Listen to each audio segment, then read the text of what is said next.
This is Play-by-Playcast.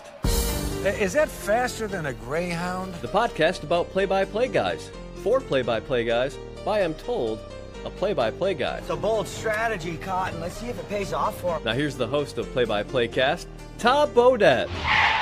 Wait, the Motel 6 guy? We'll leave the light on for you. No, Joel Godet. Joe Godet. Joel. Joel? Joel, with an L. Okay, here's your host, Joel Godet. Don't worry, nobody's listening anyway. All right, 136 episodes of Play-by-Playcast now. Thanks as always for the subscribe, the stream, the download. Welcome back in. My name is Joel Godet. This is the podcast about play-by-play broadcasters for play-by-play broadcasters, hosted by a play-by-play broadcaster, a professional development podcast that dives into the tips, tricks, experience, stories, process, and preparation of some of the biggest and best play-by-play announcers in the business. If you missed last week's episode, or if you're new to the pod, episode 135 with Anne-Marie Anderson, Steve Wolf, color analyst for CBS Sports Network, was with us on episode number 134. Robert Ford of the Houston Astros was 133. 132 was Rafael Hernandez Brito, still one of my favorite conversations, the Spanish voice of the Cleveland Browns and Cleveland Cavaliers. If you've missed any episode, please do scroll through. They're all available all the way back to episode 1 with Carter Blackburn from CBS. As always, you can find us on social media at PXPcast. I'm at Joel Godet, or my email is jgodett@bsu.edu. And I'm very tired. Let's just start with that. This week hasn't been that bad, but it's about to get bananas. If you're listening to this on time, I am about to hop on a plane and fly to Philadelphia this weekend, a day early because of the snowstorm. Not in Philadelphia, but in Indianapolis, and I have to make sure I get out. Leaving a day early to go broadcast LaSalle St. Joe's on Sunday for CBS Sports Network. And I come back Monday morning, Tuesday men's basketball game on E3, Wednesday women's basketball game on E3, Thursday drive to Ypsilanti, Michigan for women's gymnastics on ESPN3, Friday team bus to Athens, Ohio for men's basketball against the Ohio Bobcats on the radio Saturday. Don't ask what comes after that. I really am not sure, but I think it's still in January. It's this time of year, man. This is exactly... We tell ourselves this is what we're in it for. for the 2 hours that the game is happening, this is what we're in it for. For the time I'm not sleeping, sometimes I question myself. But it should be a lot of fun, covering a bunch of different teams in a bunch of different places in a couple of different sports. Really looking forward to what lies ahead. That being said, I have no idea who's going to be on this podcast next week. I do know who's on it this week, though, and it's Brendan Burke from the New York Islanders, and one of the, A, best hockey voices, but B, also up-and-coming hockey voices. He's still young, in his mid-30s. He was born in 1984, July 8th of 1984. A guy that came up through the ranks in the minors of both baseball and then eventually hockey, was in the AHL. The Islanders' job opened on television. He applied, and he got it. And he'll take us through the entire process of what it's like auditioning for an NHL job and what it's like working in market number one, and doing television at that level, and doing network television now as well, because he does hockey for NBC Sports as well. So a whole different bunch of avenues to go down with Brendan as far as navigating his way through this industry. But we'll talk the craft too. We'll talk broadcasting hockey, which Doc Emmerich words and descriptors he likes best, what makes Doc so good, and we'll talk a little bit about what makes himself so good, and watching his own stuff back and learning and growing. Where we start, though, is actually not with hockey. We start with Brendan Burke's baseball career. Because if you Google search Brendan Burke, and I don't know how far I dug, but I found it relatively easily, you'll find a story about his minor league baseball days. We've all done crazy things in the minors. It's minor league baseball. There's always wacky promotions, which in Brendan Burke's case at one point involved broadcasting a game from a bed on the concourse. Why not? It's one of the quirks of the biz. Brendan Burke joins us this week on PXPcast. We'll start with minor league baseball. I found this in my research, and I'm just curious, because I've worked in minor league baseball too. You broadcast a game from a like a mattress or a bed that a sponsor installed, or what? Yeah, it was a crazy concept. I don't remember if it was my first or second year in Lakewood. It's single A baseball, and everybody's looking to sell sponsorship dollars. And it was a Sleepy's mattress, and they decided that they wanted to put it on the concourse. And the crazy idea was to have us broadcast from a bed sitting on it. It wasn't just a mattress. It looked like it would be in your bedroom. And we sat there. I sat there along with my intern at the time, and we did the game as if it were normal from a terrible vantage point. It was too low and uncomfortable, and it's like sitting on a bleacher. You can't lean back. It wasn't like I was laying in the bed, just kind of sitting on the side of it trying to broadcast the game. And I don't necessarily know if people knew what was happening, but it certainly got some attention. So I guess it was it achieved the desired effect, at least from a sponsorship standpoint for Sleepy's. The things we all do. I had a sales guy come up to me once and say, "Can you read this live read as Dracula?" And I was like, no, I can't. I'm sorry. Yeah. What's minor league hockey like? Is it anything like the quirks we all envision with minor league baseball? Because I've never been in that realm. Kind of take me on those early steps of your journey through the minor league hockey rinks.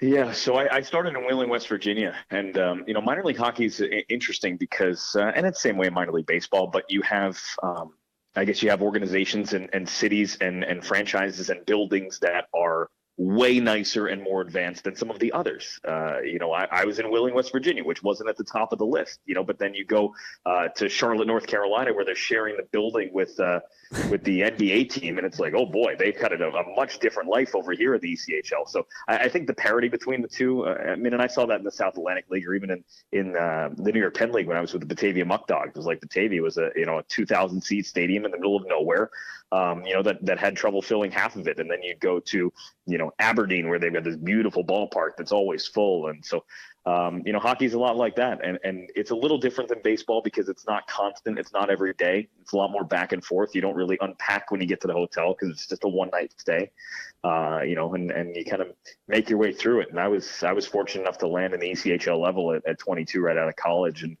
I had no clue what I was doing, none. So you just kind of feel your way through it because, when you're the broadcaster, you're usually replacing a guy that's no longer there. So there's not really anybody else in the organization that knows what you should be doing. And so I was fortunate enough to land in a spot where they kind of let me feel my way through it. And you're working the PR and the media side. And I remember we went to our first game and somebody asked me for, the bios for the Wheeling Nailers players. And I was like, I didn't make those. So the next game I had to put them all together. Just things like that where I had no idea what I was getting into. And I got hired really late. I showed up in Wheeling just a few days before the first game. And so I kind of had to hit the ground running and, really feel my way through it. How did you wind up in hockey? Where did the breaking point come? And I know hockey was that you played it growing up, and I know you've said that's the direction you wanted to go. But where did it become that hockey was the bread and butter and baseball got left?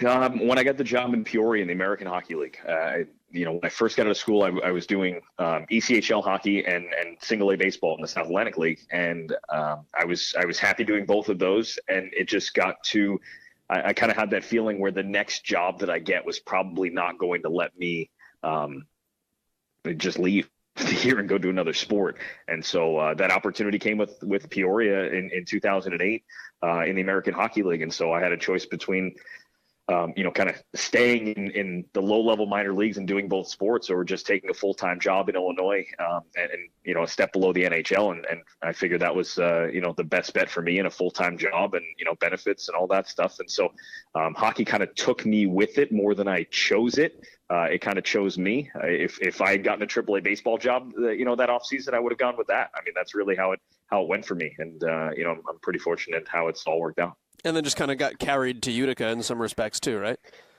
You know what? It looks like that on paper because the team was sold by the Blues in Peoria, and folded up shop, and then Vancouver bought the franchise and put it in Utica. But I was not along for the sale. Yeah. Oh wow. So okay. I was on unemployment for a month, kind of waiting for my next job because it wasn't immediate. When they announced that Peoria was folding, they hadn't announced what Vancouver was doing with the team yet.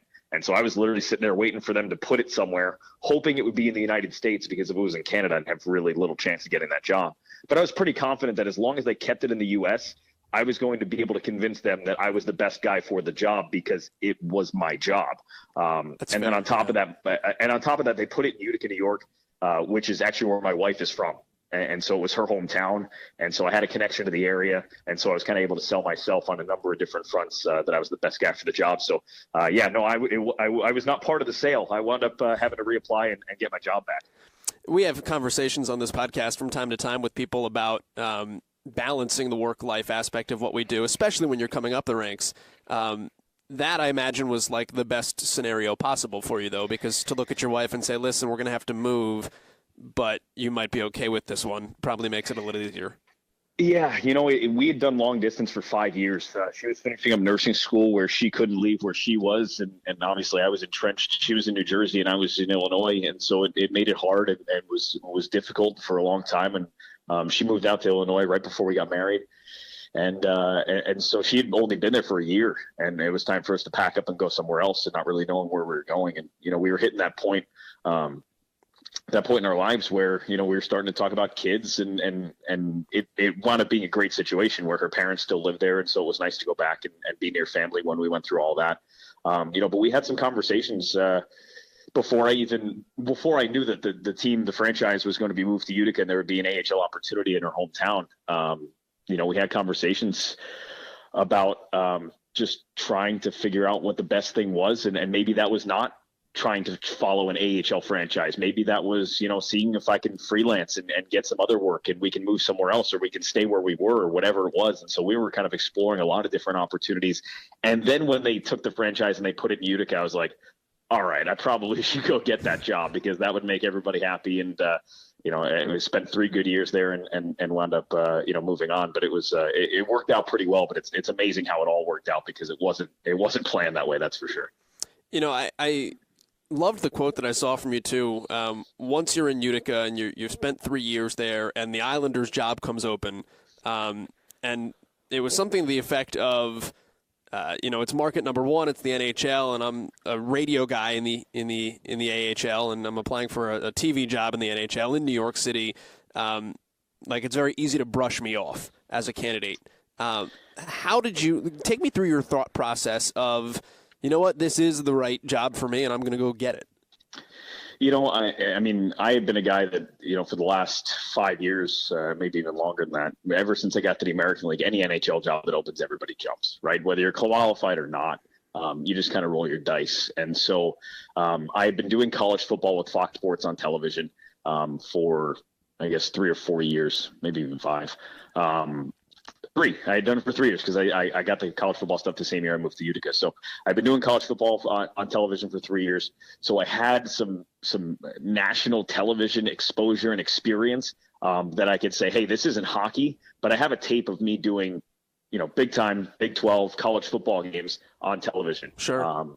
And I have 10 years worth of radio tapes that you can use as well. And I had done a game or 2 for the Big 10 network. So I had enough little things where I could just show them that I think I was capable of doing the job. But like I said, you could brush me off. You look at the resume and you got this guy's a radio guy in Utica, New York. We're talking about a much bigger job here. But I was able to, put those materials together and have some strong references. I used every bullet that I could fire at this job. I called in every favor I had. And I wasn't looking for them to help me get the job.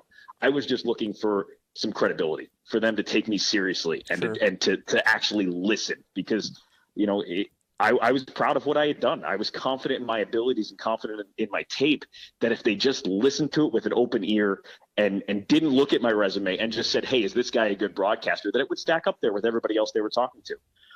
And so I wanted that and I got that. I'd always said, just get me in a room with these people. Just get me an interview because, that way you can sell yourself. And that's a lot easier than just blind faith of somebody, liking the way you sound and moving from there. And I never had a single NHL interview job in 10 years. I had never gotten a single interview, not face to face. I'd had some good conversations. I had some close calls where I was a finalist, but they didn't even bother talking to me. But this was the first time I had gotten in a room with anybody making the decision about who would be the next voice of the Islanders. It was the first time an NHL team or a network had talked to me, face to face, and made it through the first interview process, which I think was at 10, and then down to an audition process, which I believe was at 5. They auditioned 5 different people for the job. And so, you get to a point where I had done 10 years worth of work to get into a room where I was going to be judged on 10 minutes of play-by-play at 9 o'clock in the morning on a monitor in a studio in the middle of July. And it was a very unnatural setting to call a hockey game in it. And it's kind of unnerving to think that no matter what you've done before this, it all rides on what you're going to do in the next 10 minutes. But apparently I didn't screw it up too badly. Yeah, so I'm curious about that in a second. But the first part of that is, tell me what that room is like. When you walk into that room for the first time, what's it feel like, and how do you present yourself? Yeah, it's a weird, you're as nervous as could possibly be, and that's the last thing you want them to feel. So you almost have to fake the confidence that you're supposed to have in that moment. And it's a weird thing because what are they looking for? Because everything's different, right? Every job is different. You don't know what the right answer is. And I didn't even know what they were going to ask. I mean, and they asked, questions about like my broadcasting philosophy and things like that, which I think everybody has internally, but to actually think about it and then spit it out. You don't put it down on paper a lot. Yeah. Right. Exactly. It's like, if I kind of walk through how I think about a broadcast, I can put it together, but I was not prepared for a question like that. Let me tell you, when they asked about influences and people I listen to or people I emulate and things like that, where it was, I don't know what they were looking for. And so you leave there and you go, I don't know how I did. I really don't. But a lot of it is just to get to know you as a person, because, at an NHL job, and especially for an organization like MSG Networks, you're representing, I'm representing the Islanders and MSG every time I go on the air and every time I go out in public. So they want to be confident in the person you are on top of your ability as a broadcaster. So I think they just wanted to make sure that, that I was somebody that they were comfortable with moving forward in the process in that first conversation. And obviously they were trying to chop down their list from 10 to something a little more manageable. But it was a nerve-wracking experience, but I'm glad I only had to do it once. Tell me about the demo part of that too. How much do they tell you what it is ahead of time? How much prep do you get, or do they sit you down and say, call a hockey game? Yeah, no, it was a little more planned out. I had about a week's notice that I was going to do the game, and then I had a few days notice of the rosters. They didn't want to tell you what game it was because they didn't want people watching it, I think, ahead of time to kind of know what was going to happen. Probably for the better in some ways. No, for sure. And so they give me the rosters, and it was an Islander Columbus game from January, which I figured out on my own based on the rosters. It's really not that difficult. And what I did was to prepare was I downloaded the game notes for that game as if it was the night before. I sat down and studied them. So I had a little bit of context because, broadcasting is nothing without context, right? Anybody can tell you who moves the puck around, but it's the other things that makes it an interesting broadcast. So I prepared just like a regular game, knowing what their records were and things like that, things that I wasn't supposed to know. They were going to give us the game notes that morning. And I had watched every Islander Columbus game from that season, except for the one that I was going to do. Because I didn't want to know what was going to happen. Yeah, that's not a natural call. So I intentionally didn't watch that game because I didn't want to see it.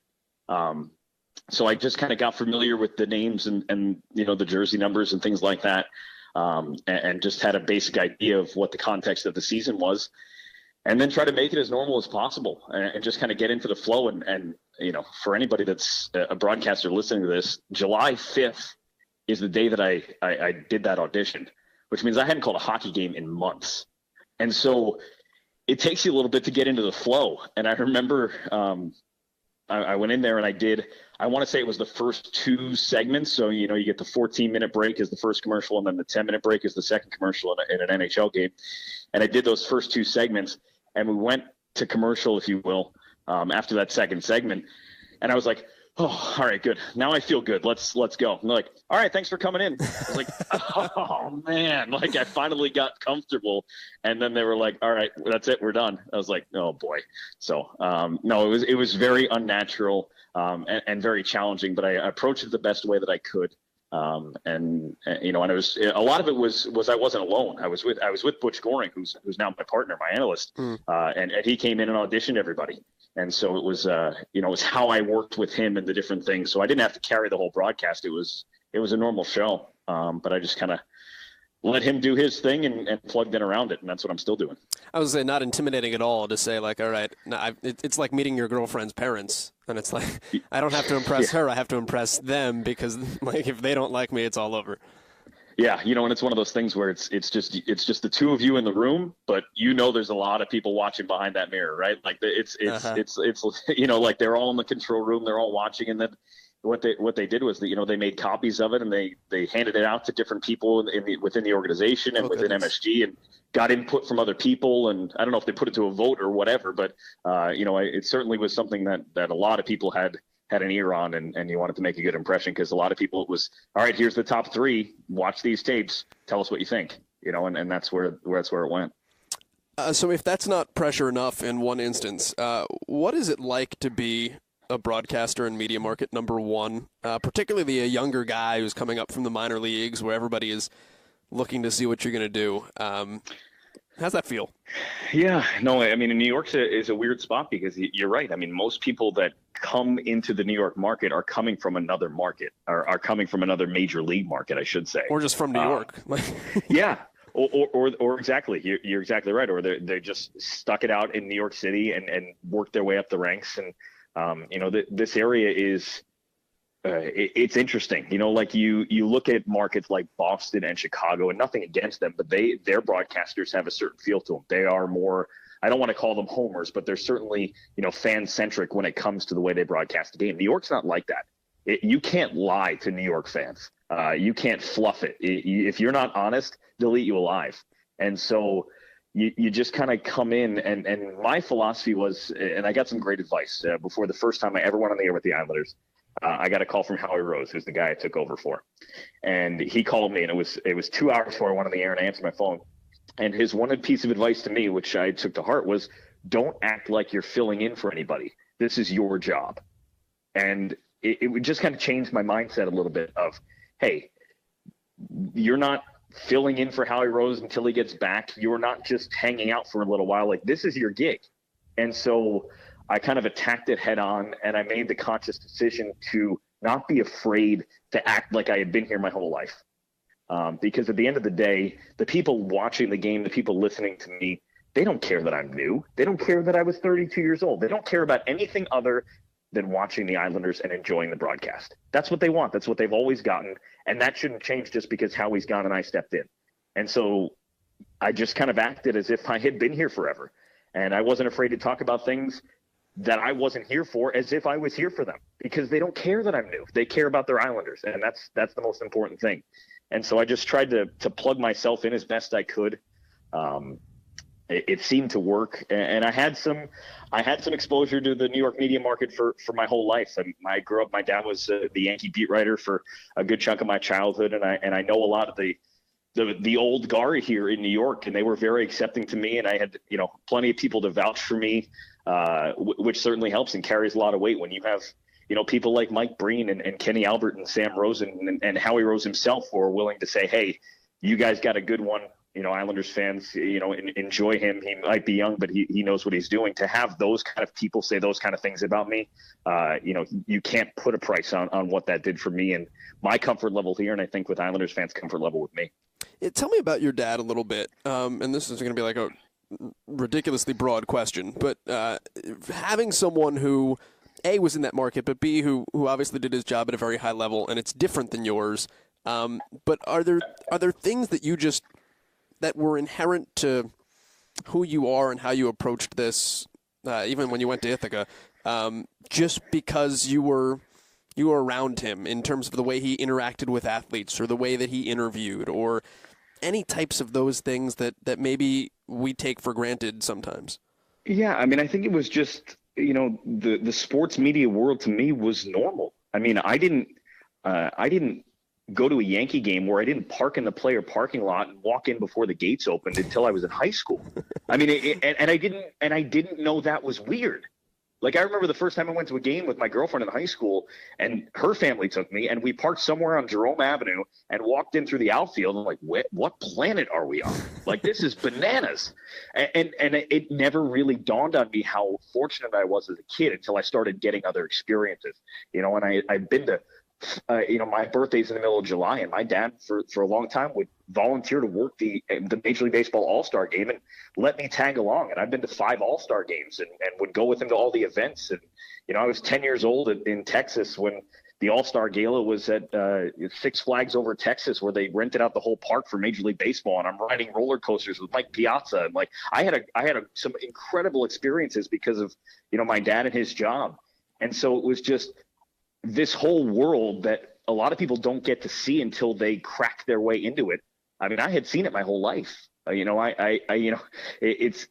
so it just kind of, I don't know if it clicked and you say that inherent knowledge, it was just kind of like, this was just how it works. This is how I go to work. It was my first game, my first baseball game. And, I'm in hockey now, and we talked about the changeover, but when I was a kid, I wanted to be a baseball guy. I mean, my dad was a baseball writer.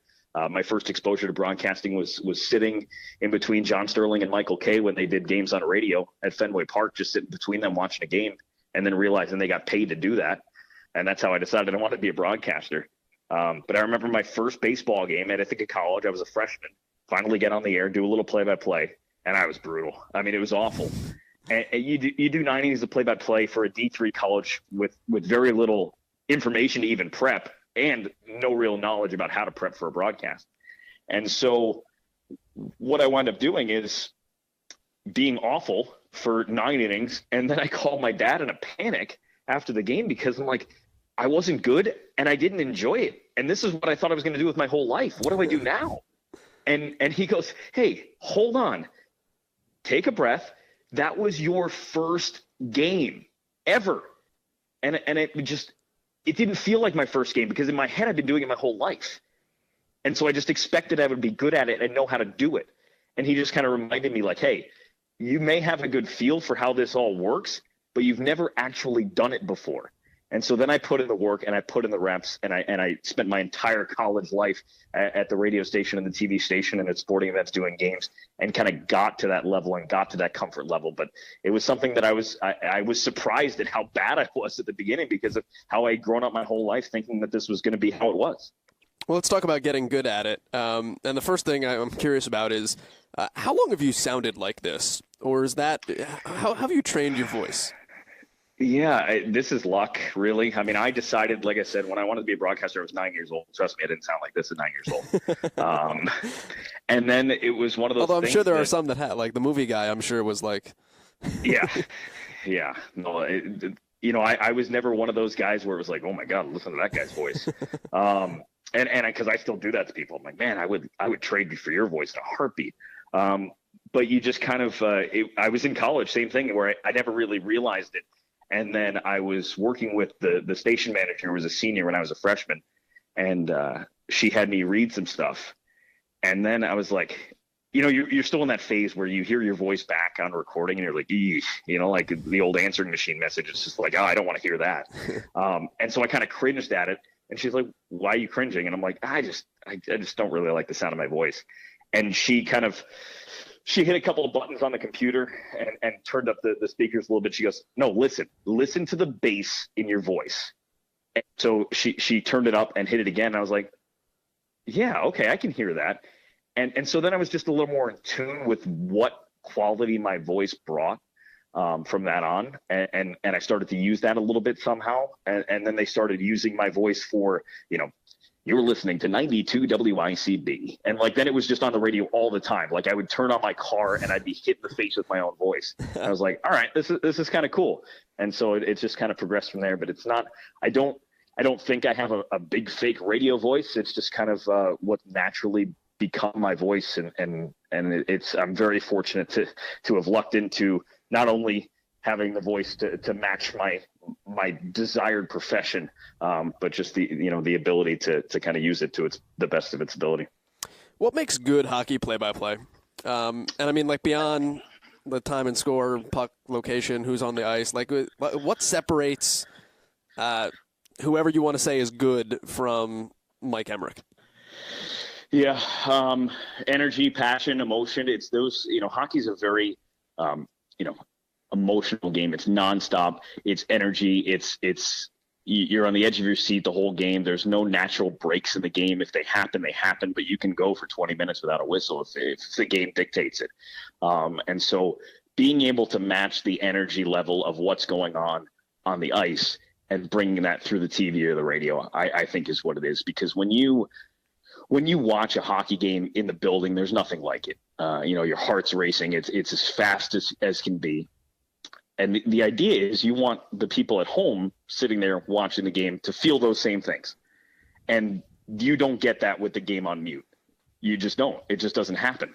But, through the sound of the crowd and the sticks and the skates on the ice and the energy of the broadcaster, you can get them there. You can get people to jump out of their chairs at home.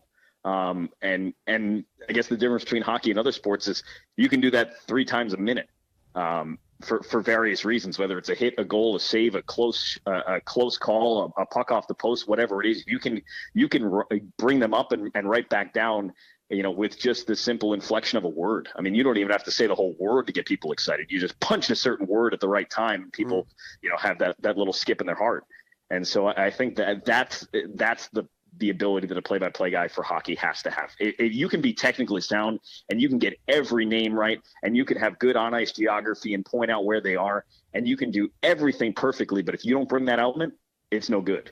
And I don't know if that's necessarily the same thing for every sport, because I think with football, as long as you're accurate and your analyst is good, you can have an entertaining broadcast. But with hockey, that's not it. With hockey, you've got to be able to match that emotion and that energy that the players have on the ice. Otherwise, it's not going to sound good. How do you control that?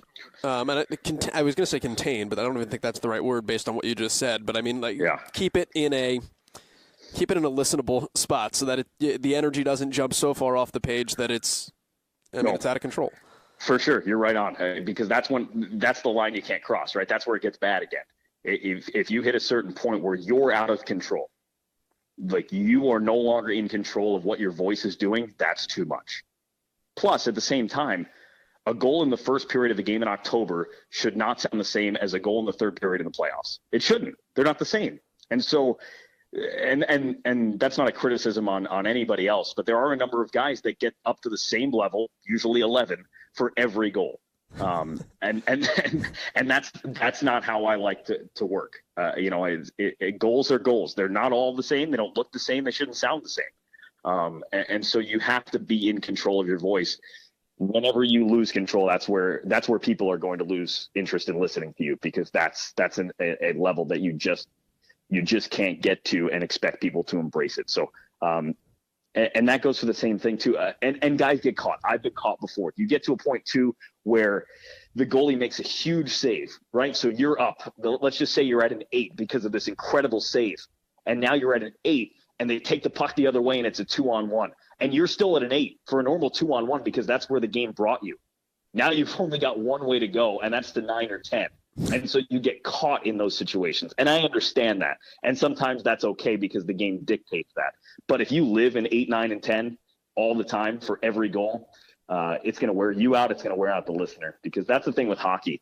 Because of that energy, because of that emotion, when you're watching or listening, I mean, it drains you. It wears you out. And so it's the same thing with speed. Just because the puck's being whipped around the ice doesn't mean you should follow it around the ice with your voice that quickly.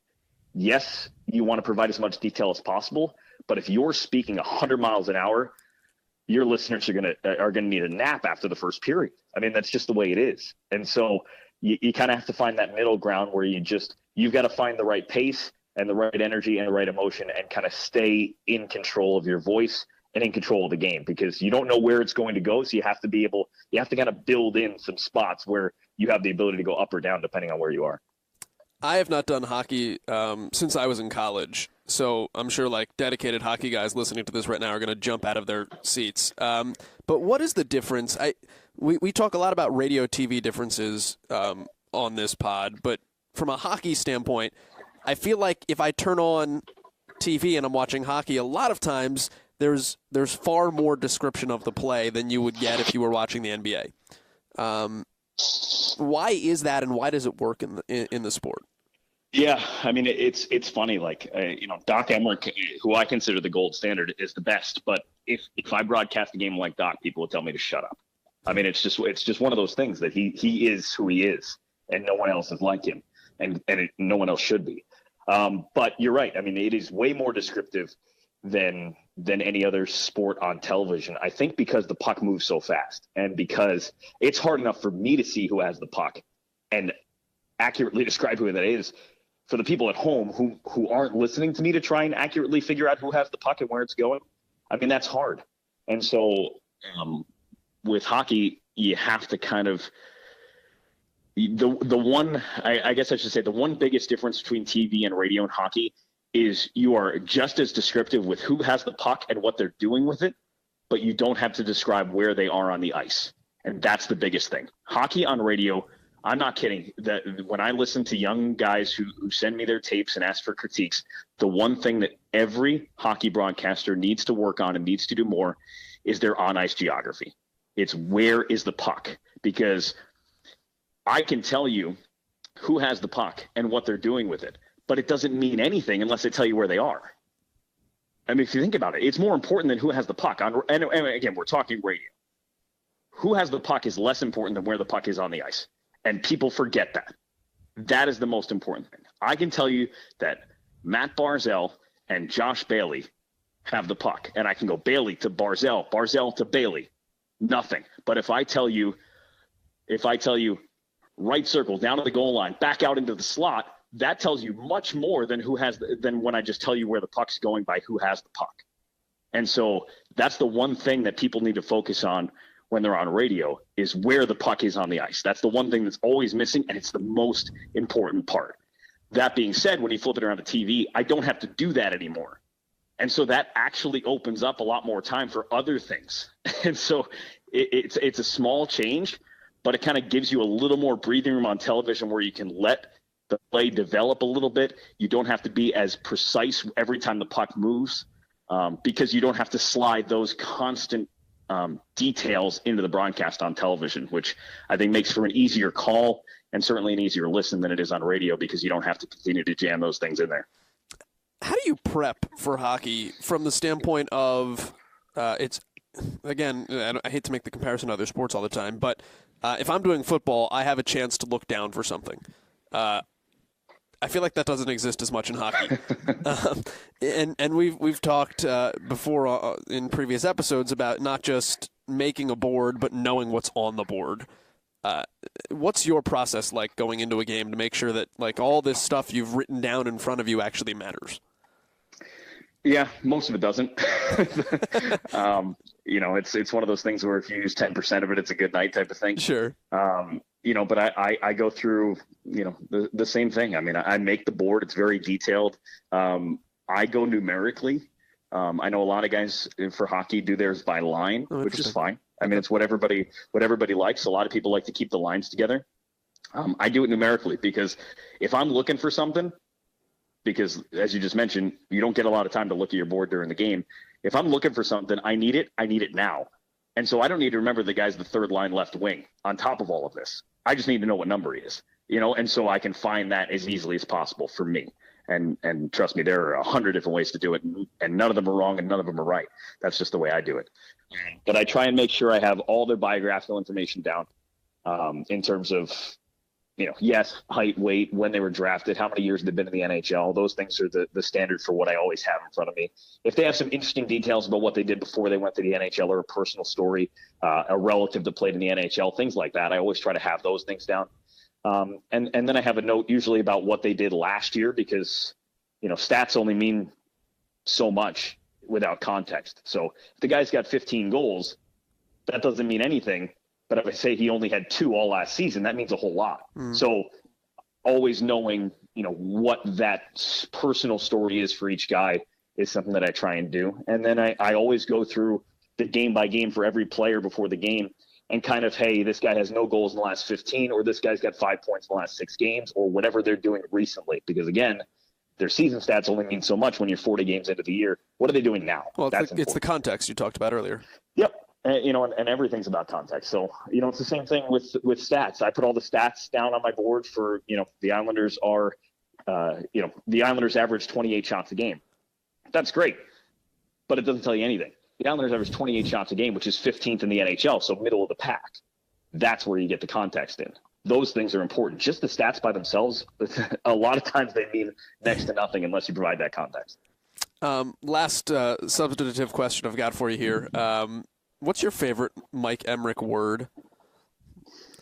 Oh, that's a good question. He's got so many. Like, I've heard ladled, and I was like, that's genius. Yeah, well, there's some. I like when he uses sachet. I think that's a fun one.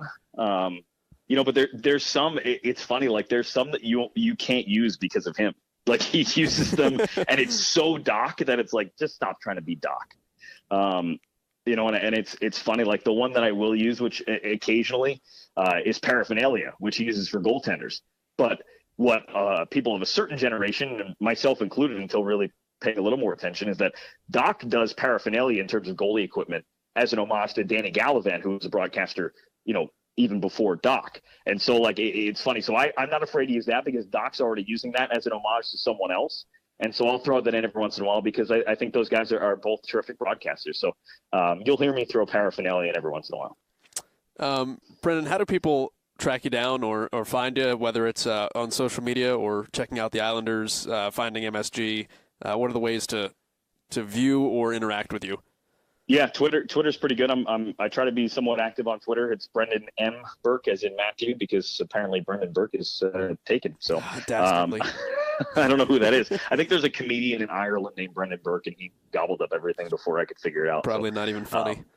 No, not at all. Yeah. So Brendan M. Burke, MSGnetworks.com has everything there too. It probably has my Twitter feed, but you can definitely get to my MSG Networks page through my Twitter as well. So that's probably the best place to get me. And I hope you do. It's always fun. I enjoy interacting with everyone, especially up and coming broadcasters for sure. Because I had a lot of help. Nobody gets where they're going in this business without a little help along the way. So I try to pay that forward as much as I can. All right, that's Brendan Burke joining us here on Play-by-Playcast. If you want to find him on social media, it's at Brendan M. Burke, at NY Islanders, at MSG Networks, at NBCSN, or at CFB on Fox. All the different places you can find him as well. And yes, I did just literally read that off of his Twitter bio. But again, at Brendan M. Burke, if you want to give him a shout. As we always say, let the guests know if you listened and you liked it. It's always good for them to hear from you guys that we're all getting something out of these conversations and this exercise every single week. With that, though, I am off to bed because I've got to go to work tomorrow, then hop a flight and see my dog, which is a nice side benefit to bad weather when you have to fly into a town a little bit early. Until next week, we say so long on PXPcast. I'm Joel Gaudette. Many thanks to Brendan Burke for playing Marshmallow, which means we're out.